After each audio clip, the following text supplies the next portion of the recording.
Jokowi lambaikan tangan, Dr. Tifa komentar entah apa, ditulis oleh Syardi dari siwar.com. Sebelum kita lanjut, jangan lupa subscribe dan nyalakan loncengnya agar Anda menjadi yang pertama mendapatkan informasi dari jurnal terupdate. Seperti yang saya katakan, acara pernikahan Kaisang dan Erina banyak mengundang perhatian publik, sekaligus juga memancing komentar dari kelompok seberang. Sudah ada beberapa yang saya tuliskan sebelumnya. Kali ini yang dikomentari adalah acara kirap Kaisang Erina di Jalan Kota Solo menjadi salah satunya saat momen Presiden Jokowi melambaikan tangan kepada masyarakat yang hadir menyaksikan prosesi kirap pengantin. Ribuan masyarakat beramai-ramai menonton pawai iring-iringan pengantin dan keluarga Presiden Jokowi.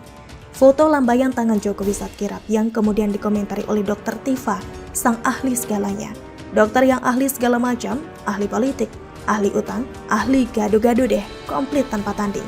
Dr. Tifa menyebutkan bahwa Jokowi memang suka menggunakan bahasa simbol, bahkan saat melambaikan tangan di kirap Kaisang Erina. Pak Jokowi memang suka bahasa simbol, artinya dengan 6.000 tamu, 10.800 pasukan dan puluhan ribu rakyat menyaksikan kirap nikah. Lambaian tangan beliau seakan menyatakan, wahai rakyatku, pandemi sudah beres, Indonesia bebas COVID-19. Yes, hidup Jokowi, katanya. Tambah satu lagi orang yang komentarnya tak jelas, dulu Rocky Gerung, lalu Rizal Ramli, dan sekarang Dr. Tifa. Apa kaitannya lambaian tangan Jokowi dengan pandemi COVID-19? Kalau mau cocok logi, seharusnya tidak sekacau ini. Tidak nyambung sama sekali.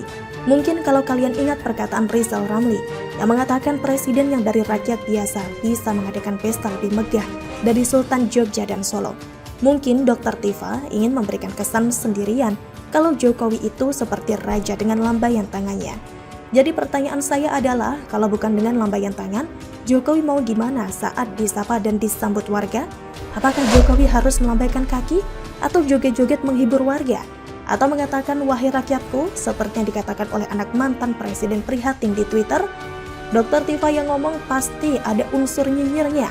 Terbukti dari cuitannya yang tendensius. Komentarnya terkait lambaian tangan Jokowi sepertinya bukan bernada positif, ada aura gelap.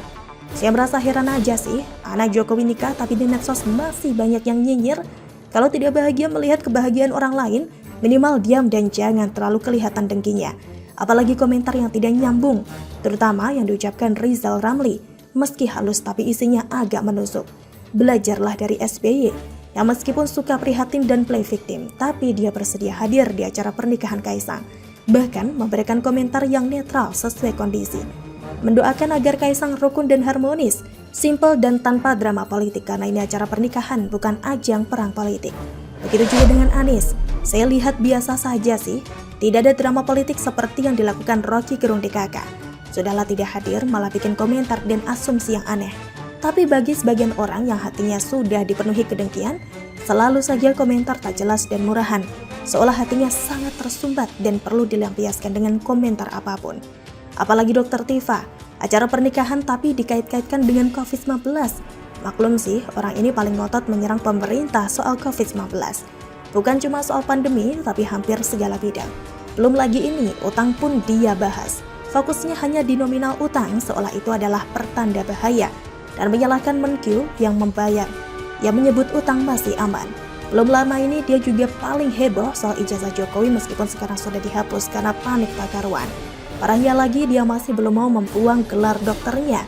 Dia tidak lebih dari komentator politik yang tugasnya hanya satu, menyerang pemerintah dari segala sudut dan celah. Ada celah sebesar lubang jarum pun akan dia masuki. Sudahlah, ada baiknya Dr. Tifa pensiun saja sebagai dokter dan bantu Anies sebagai ketua relawan atau jubir. Jangan bawa-bawa status dokter lalu bikin ulah, atau jangan-jangan dia takut melepaskan gelarnya karena takut tidak dipercaya pendukungnya lagi. Bukan dokter lagi, orang biasa. Dia mungkin merasa nanti tidak laku lagi. Kalau ada gelar dokter kan keren, gitu kan? Bagaimana menurut Anda?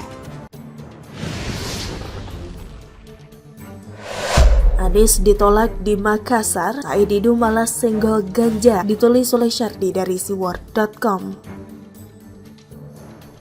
Sebelum kita lanjut, jangan lupa subscribe dan nyalakan loncengnya agar Anda menjadi yang pertama mendapatkan informasi dari jurnal terupdate.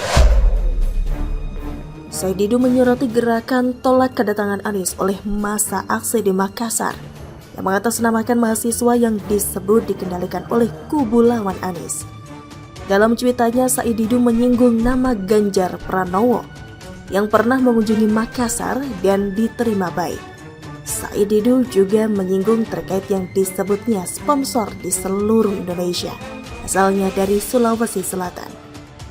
Orang paham kok siapa penggerak GP di Sulsel dan Indonesia Timur serta salah satu sponsor di seluruh Indonesia berasal dari Sulsel. #kode. Ujar Said Didu. Tak usah play victim bela Anies, udah basi. Play victim hanya berlaku ketika mantan presiden prihatin menjalankan aksi politiknya. Saat itu masih belum banyak yang paham. Sekarang semua orang sudah tahu play victim itu adalah cara basi dan sudah usai. Kenapa Ganjar diterima dengan baik? Menurut saya karena Ganjar belum resmi dicalonkan siapapun, bahkan oleh PDIP sekalipun. Jadi Ganjar kemanapun anggap saja sebagai rakyat biasa. Wong masih ada yang anggap Puan yang akan dideklarasikan sebagai capres kok.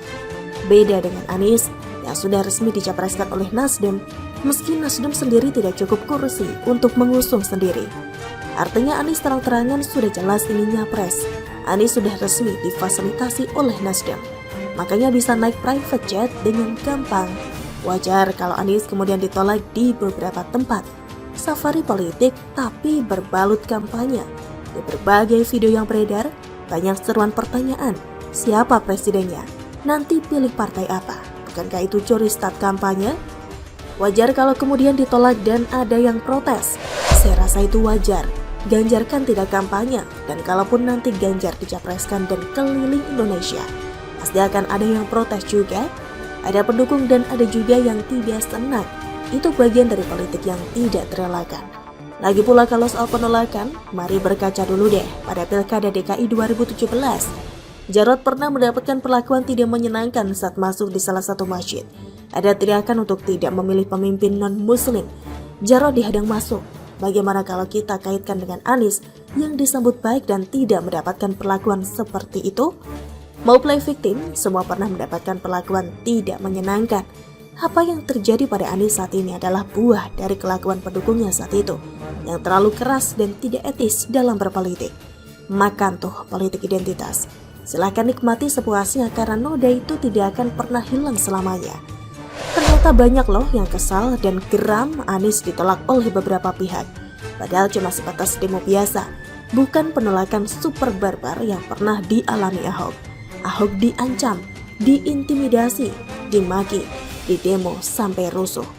Ini baru ditolak lewat demo kecil-kecilan aja sudah mewek mau mengibarkan bendera putih. Mental apaan itu? Disenggol agak keras tapi serasa seperti ditonjok sampai hidung patah. Nanti ketika misalnya Ganjar sudah resmi dicapreskan, pasti akan ada penolakan demi penolakan. Fitnah demi fitnah, hoax dan isu tak sedap lainnya. Sama saja kok sebenarnya. Hanya saja pendukung Anies lebih lucu dalam menanggapi dan terlalu berlebihan. Seolah mereka itu mendapatkan perlakuan yang sangat melanggar HAM, padahal cuma disentil doang. Kalau tidak sanggup menghadapi kerasnya persaingan politik, silahkan mundur saja deh. Jangan play victim tak jelas dengan narasi-narasi murahan. Said Didu, Rizal Ramli, Rocky Gerung, siapa lagi ya? Yang modelnya sama dan mirip. Anies ditolak dibilang entah apa. Kenapa dulu tidak komentar soal barbarnya Pilkada DKI 2017 yang ribuan kali jauh lebih bengis dan kejam ketimbang penolakan halus dari sekelompok orang kepada Anies saat ini? Sakit hati bilang aja deh, tidak usah malu-malu menutupi itu semua dengan narasi yang tidak masuk akal. Apa yang dialami Anies saat ini wajar dan pantas dalam tahap normal. Anies tidak diancam dihabisi, tidak diperkes, tidak dipersekusi, tidak diintimidasi. Cuma ditolak doang, itu pun jumlah massa tidak sampai 7 juta orang. Mau disambut dengan mulus tanpa penolakan dari siapapun, gampang. Jadi presiden di Petamburan saja, jamin bakal disambut dan diperlakukan bak raja. Bagaimana menurut Anda?